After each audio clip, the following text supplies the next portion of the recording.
O que torna esta pintura insuportável de olhar não é o sangue, é o tempo. Ilya Repin capturou o que a neurociência chama de o intervalo de reconhecimento. É aquele milissegundo exato onde a adrenalina da fúria, produzida nas glândulas suprarrenais, baixa e o córtex pré-frontal, responsável pela razão e julgamento, retoma o controle sobre a amígdala, o centro do medo e agressão. Ivan não é mais o Tsar. Ele é um pai percebendo que acabou de extinguir sua própria linhagem. Olhe para a boca dele. Não é um grito, é um suspiro de ar inalado em pânico, uma tentativa fútil de sugar a vida de volta para dentro do filho. A boca está distorcida em um rictus de horror absoluto, mostrando dentes amarelados e gengivas escuras, detalhes que removem qualquer majestade real. Ele é um animal velho percebendo que caiu na armadilha de sua própria violência. Foquem na mão esquerda de Ivan. Esta é a peça central da engenharia forense de Repin. A mão é ossuda, senil, manchada de fígado, lentigo senis,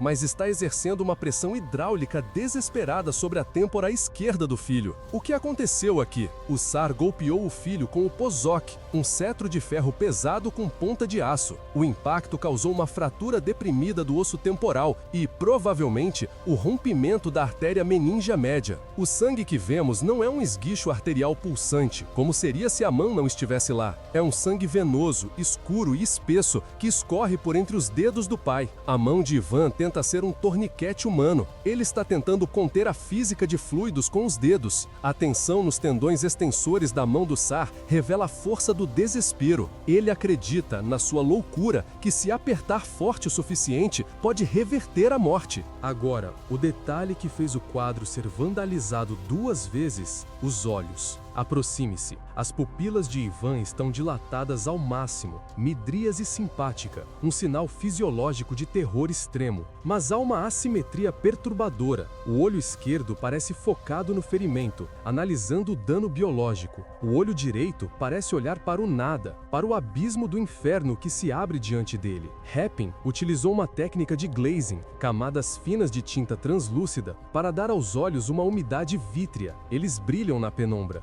Essa expressão é a definição visual de dissonância cognitiva. O cérebro dele contém 2 verdades simultâneas e incompatíveis. Eu sou o czar escolhido por Deus e eu sou o assassino do meu filho. O choque dessas 2 realidades quebra a psique do homem diante de nós. Contrastando com o caos do pai, temos o filho, o tsarevich Ivan Ivanovich. A paleta de cores muda drasticamente aqui. Enquanto o pai é preto e sombra, o filho é rosa, dourado e verde esmeralda, sua túnica de seda. O rosto do filho não mostra raiva, mostra resignação. Uma lágrima solitária escorre pelo nariz afilado. Sua mão direita não está lutando, ela está mole, caindo, arranhando fracamente o tapete ou segurando a perna do pai num último gesto de perdão ou busca por apoio. O realismo da morte aqui é clínico. A palidez que começa a tomar conta dos lábios, cianose e o relaxamento muscular do pescoço indicam que o choque hipovolêmico já está em estágio terminal. Ele não está morrendo,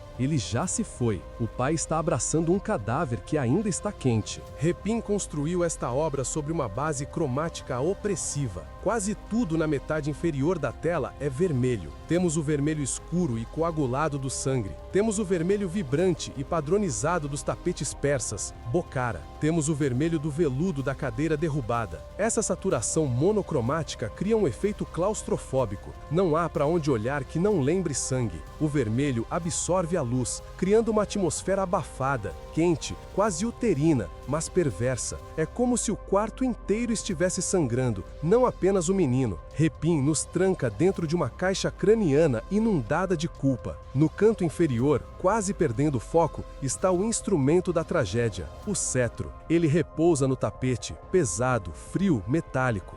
A ponta está manchada. Repin o pintou com um brilho especular sutil, refletindo a pouca luz do ambiente. Aquele objeto inanimado é o verdadeiro protagonista da história russa. Aquele pedaço de metal mudou o destino de um império, iniciando o tempo de lutas, Smuta, que quase destruiu a Rússia. Ao largar o cetro para segurar o filho, Ivan trocou o poder absoluto pela impotência absoluta. Para diagnosticar o homem, primeiro precisamos corrigir a tradução. No Ocidente, o chamamos de O Terrível. Isso evoca um vilão de desenho animado, mas em russo a alcunha é Ivan Grozny.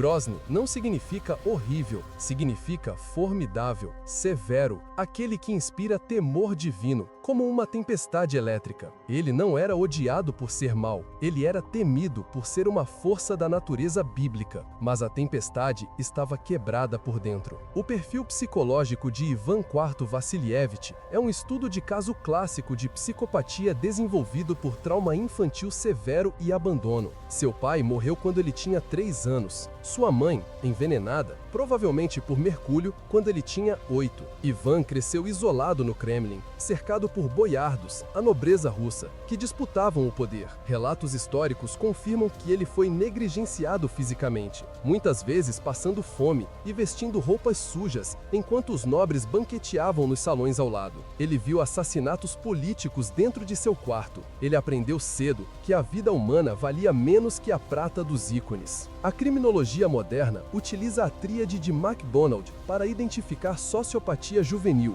Ivan gabaritou o teste no século XVI. Ainda criança, ele desenvolveu o hábito de capturar pássaros, cães e gatos, levá-los para o topo das torres do Kremlin e jogá-los para a morte, observando com fascínio os corpos se quebrarem no chão. Isso não era coisa de criança, era a insensibilização do córtex pré-frontal. Ele estava treinando a empatia para desligar. Quando assumiu o poder aos 16 anos, o primeiro a ser coroado Tsar ou César de todas as Rússias, essa crueldade animal foi transferida para humanos. Ele criou a Opritinio, a primeira polícia secreta da Rússia. Homens vestidos de preto, montados em cavalos negros, que carregavam cabeças de cães decepadas e vassouras nas celas, simbolizando que eles farejariam e varreriam a traição. Sob o comando de Ivan, a Praça Vermelha viu execuções onde as vítimas eram fervidas vivas em caldeirões ou assadas em espetos gigantes. Repin, ao pintar o quadro, não exagerou a loucura, ele a subestimou. Em 1963, as tumbas do Kremlin foram abertas por cientistas soviéticos. O corpo de Ivan foi exumado. O que encontraram nos ossos mudou a história. A análise toxicológica revelou níveis letais de mercúrio. Ivan tinha osteófitos, bicos de papagaio, tão severos na coluna que ele mal conseguia andar nos últimos anos de vida. A dor era excruciante e constante. Para tratar a dor e possivelmente a sífilis, os médicos da corte prescreviam pomadas de mercúrio e inalação de vapores de cinábrio. O mercúrio é uma neurotoxina devastadora. Ele causa o que chamamos de eretismo mercurial ou doença do chapeleiro louco. Sintomas: paranoia extrema, alucinações auditivas, tremores violentos e explosões de raiva incontrolável. O Ivan que segurava o cetro em 1581 não era apenas um tirano mau, era um homem com o cérebro quimicamente corroído. Ele via traidores nas sombras porque seus neurônios estavam misfiring, falhando. O assassinato do filho não foi político, foi toxicológico. Foi um surto psicótico induzido por metais pesados. Quem era a vítima? O Tsarevich Ivan Ivanovich, de 27 anos, era a única coisa que mantinha o pai conectado à realidade. Ao contrário do outro filho, Fyodor, que tinha deficiência intelectual, Ivan Ivanovich era forte, inteligente e cruel como o pai. Eles governavam juntos, eles assistiam a torturas juntos, eram cúmplices. Repin pinta o filho não como um inimigo, mas como uma extensão do pai. A tragédia dinástica é que Ivan matou a única pessoa no mundo que ele realmente amava e respeitava. Ao matar o filho, Ivan o Terrível não matou apenas um homem. Ele matou a dinastia Rurik, que governava a Rússia há 700 anos. Sem herdeiro competente, a Rússia mergulhou no tempo de lutas, uma era de fome, invasão polonesa e canibalismo que durou décadas. Aquele golpe de cetro foi o suicídio de uma nação inteira. Um aspecto crucial do perfil de Ivan era sua religiosidade maníaca. Ivan alternava entre orgias de tortura durante o dia e rituais de penitência brutal durante a noite. Ele batia a cabeça no chão de pedra das igrejas até sangrar, literalmente. Sua testa tinha calos e cicatrizes ósseas encontradas na exumação. Ele mantinha uma lista, o Sinodik, com o nome de mais de 3.000 vítimas que ele executou e pagava monges para rezarem pela alma delas eternamente. O quadro de Repin captura exatamente o momento em que o pêndulo oscila da fúria de Deus para a culpa do pecador. O olhar dele não é apenas medo da solidão, é o medo do inferno. Ele sabe, naquele segundo, que nem todas as orações da Rússia poderão salvá-lo do que ele acabou de fazer. Ele está olhando para a danação eterna. O assassinato não ocorreu no Kremlin de Moscou, como muitos pensam. Aconteceu na Alexandrovskaya Sloboda, uma fortaleza isolada a 120 quilômetros da capital. Era o bunker da paranoia de Ivan, um lugar cercado por fossos, muralhas de tijolos vermelhos e florestas densas. Em novembro de 1581, o clima lá dentro era mais frio que o inverno russo lá fora. A tensão dinástica estava no ponto de ruptura. O Tsarevich, o filho Ivan Ivanovich, tinha 27 anos. Ele era um guerreiro capaz, frustrado com a gestão desastrosa do pai na Guerra da Livônia. Mas o gatilho não foi a guerra. Foi algo doméstico e brutalmente banal. A tragédia começa um dia antes, em 15 de novembro. Ivan o Terrível caminha pelos corredores do palácio sem ser anunciado. Ele entra nos aposentos de sua nora, Helena Sheremeteva, a terceira esposa do Tsarevich. E Helena estava grávida do herdeiro do trono. Devido ao calor dos fornos internos ou ao estado avançado da gestação, ela vestia apenas uma chemise, roupa de baixo, não as 3 túnicas pesadas exigidas pela etiqueta ortodoxa rigorosa. Para a mente fanática de Ivan, isso não era conforto, era prostituição. O Tsar entra em um surto de fúria moralista. Ele começa a espancar a nora grávida. Os relatos históricos, incluindo os do núncio papal Antônio Possevino, descrevem uma violência selvagem. Ele a chuta e bate nela repetidamente. O Tsarevich corre para o quarto ao ouvir os gritos, mas chega tarde demais. Naquela noite, Helena sofre um aborto espontâneo. O neto de Ivan, o futuro da dinastia, estava morto antes de nascer. Manhã seguinte, o ar no palácio é irrespirável. O Tsarevich Ivan invade a sala do pai. Pela primeira vez na vida, o filho confronta o monstro. A discussão começa sobre Helena, mas rapidamente escala para a política. O filho acusa o pai de destruir a família e de perder a guerra para a Polônia e a Suécia. Ele exige o comando das tropas para liberar a cidade de Pskov. Ele grita o que ninguém na Rússia ousava pensar: você é um fracasso. Ivan, o Terrível, sentado em sua cadeira, sente a neurotoxina do mercúrio ferver no sangue. A insubordinação é inadmissível. Boris Godunov, o cunhado do Tsarevich e futuro Tsar, estava presente na sala. Ele tenta intervir fisicamente para acalmar os ânimos. Ivan, em fúria cega, golpeia Godunov com seu cetro, quebrando os dedos do homem que tentava proteger o filho. Agora nada separa o pai do filho. O Tsar se levanta. Ele segura o pozok, um bastão de carvalho coberto de ferro com uma ponta de aço pesada, que ele usava tanto como bengala quanto como arma para empalar pés de inimigos. O filho não recua. Ivan desfere um golpe lateral ou descendente. A trajetória exata varia nas fontes, mas o resultado é único. A ponta de aço atinge a têmpora esquerda do Tsarevich. O som é o crack seco de osso cedendo. A física do trauma. O impacto causa uma fratura com afundamento no osso temporal,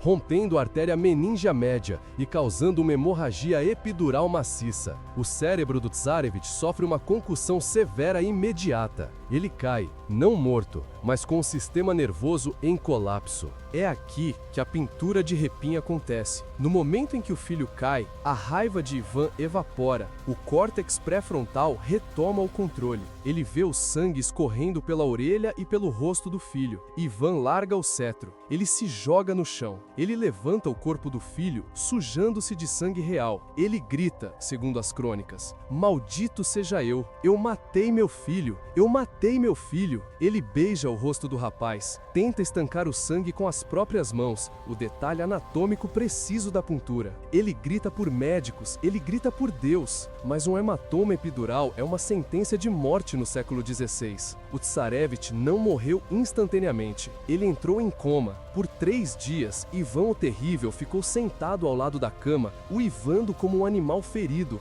vendo a vida se esvair do único ser humano que ele amava. Em 19 de novembro de 1581, o Tsarevich morre. Ivan o Terrível nunca se recuperou. Nos 3 anos seguintes, ele envelheceu 20 anos. Ele parou de cuidar da aparência, seus cabelos caíram, ele vagava pelo palácio à noite conversando com fantasmas. Ele morreu em 1584, durante um jogo de xadrez, consumido pela culpa e pelo mercúrio. A dinastia Rurik acabou ali, naquela sala, com aquele golpe de cetro. O que veio depois foi o caos. Repin não pintou apenas um crime passional, ele pintou o assassinato da Rússia. Por que Repin decidiu pintar um crime de 300 anos atrás? A resposta não está em 1581, mas em 1881. Em 1º de março de 1881, o Tsar Alexandre II foi assassinado em São Petersburgo por terroristas do grupo Narodnaya Volya, Vontade do Povo. Uma bomba explodiu a carruagem real, mutilando as pernas do imperador. Ilya Repin estava na cidade.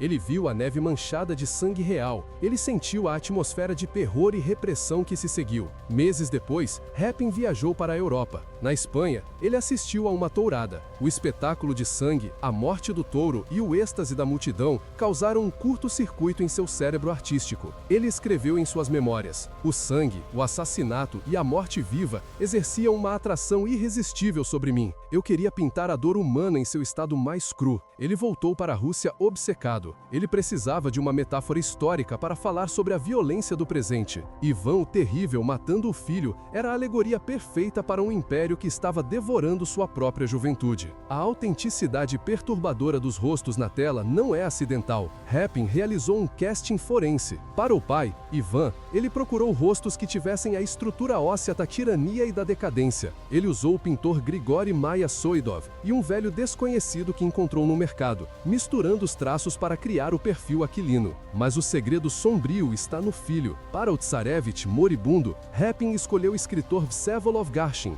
Garshin era um gênio literário, mas sofria de depressão clínica severa e instabilidade mental. Ele tinha, segundo Repin, a face da perdição. A escolha foi profética e macabra. Anos depois de posar como o príncipe morto, Garshin cometeu suicídio jogando-se no vão de uma escada. Repin, sem saber, capturou nos olhos do modelo a intenção real de morte. O olhar do Tsarevich na pintura contém a melancolia genuína de um homem que queria morrer. Repin lutou contra essa tela. Ele pintava, raspava e pintava de novo. Ele entrava em transes de trabalho, suando frio, aterrorizado com a própria criação. A paleta é restrita, focada naquilo que chamamos de sinfonia de vermelhos. Ele utilizou laca de garança, rose madder, vermelhão chinês e ocre vermelho. A técnica de aplicação no sangue é diferente do resto da tela. Enquanto o fundo é escuro e texturizado, a poça de sangue no tapete e a mancha na têmpora foram pintadas com um verniz de alto brilho,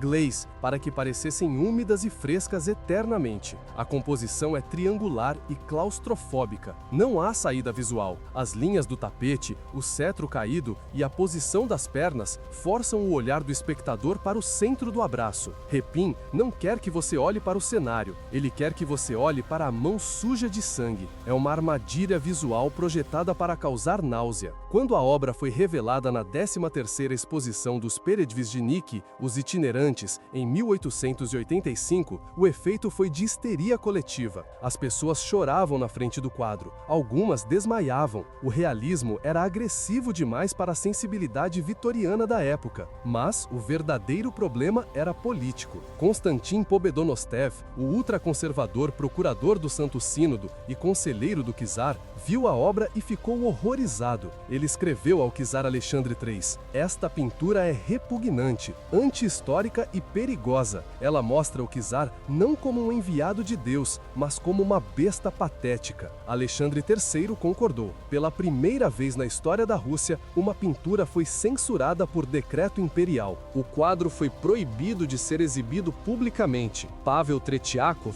o colecionador que comprou a obra e fundou a Galeria Tretiakov, recebeu ordens estritas. Ele podia ter o quadro, mas deveria mantê-lo em uma sala trancada, acessível apenas a amigos íntimos de confiança. A censura transformou a pintura em um mito, o fruto proibido que mostrava a verdade nua e crua sobre a autocracia. A pintura carregava uma aura pesada. Diziam em Moscou que olhar para ela por muito tempo causava desgraça. Tretiakov dizia que, às vezes, cobria o quadro porque sentia que Ivan estava olhando para ele no escuro. A censura só foi levantada meses depois, após muita pressão da intelectualidade artística. Mas o dano estava feito. Repin havia criado um objeto que não era apenas arte, era um espelho da violência russa. E como todo espelho que mostra o que não queremos ver, ele estava destinado a ser quebrado. A maldição da obra não era sobrenatural, era psicológica. Ela atrai a loucura porque retrata a loucura com perfeição. Isso prepara o palco para os ataques físicos que a obra sofreria no futuro. A primeira prova de que esta pintura tem vida própria ocorreu 28 anos após sua criação.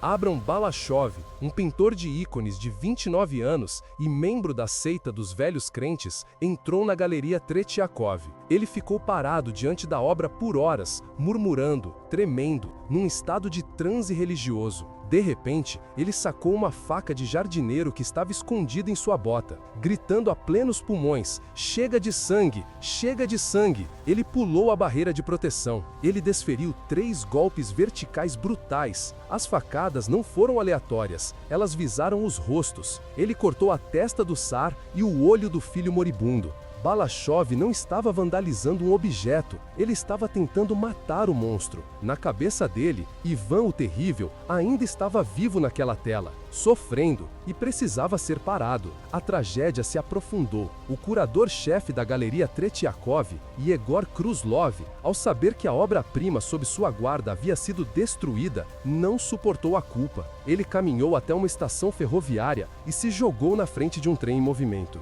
A pintura fez sua primeira vítima real. Ilya Repin ainda estava vivo em 1913. Ele foi chamado às pressas para restaurar a obra. Imagine a cena: o velho mestre, agora com a visão falhando e as mãos trêmulas, diante de sua criação retalhada. O trauma foi tão grande que, ao tentar repintar o rosto de Ivan, Repin errou. Ele mudou a expressão sem querer, pintando o rosto com uma cor mais violeta e traços diferentes. A alma da pintura estava rejeitando o enxerto. Os restauradores do museu tiveram que intervir secretamente, removendo a nova tinta de Repin e restaurando a obra com base em fotografias antigas, usando aquarelas para preencher as lacunas microscópicas onde a tela original havia desaparecido. A obra sobreviveu, mas as cicatrizes, invisíveis a olho nu, permaneceram na estrutura molecular da tela. Avançamos 105 anos. A Rússia mudou, o regime mudou, mas a raiva permaneceu. Igor Podporin, um homem de 37 anos, visitou a galeria. Ele foi ao buffet do museu e bebeu vodka. Apenas 100 gramas, segundo ele, embora estivesse visivelmente embriagado. Ele caminhou até a sala de Repin. A pintura agora estava protegida por um vidro grosso. Podporin pegou um poste de metal de segurança, aqueles usados para organizar filas, e o usou como um ariete medieval. Ele golpeou o vidro com força total. O vidro estilhaçou. Os cacos agiram como navalhas, rasgando a tela em 3 lugares no corpo do Tsarevich. Por um milagre balístico, os rostos, o foco da restauração de 1913, foram poupados por milímetros. Mas o motivo de Podporin era diferente de Balashov.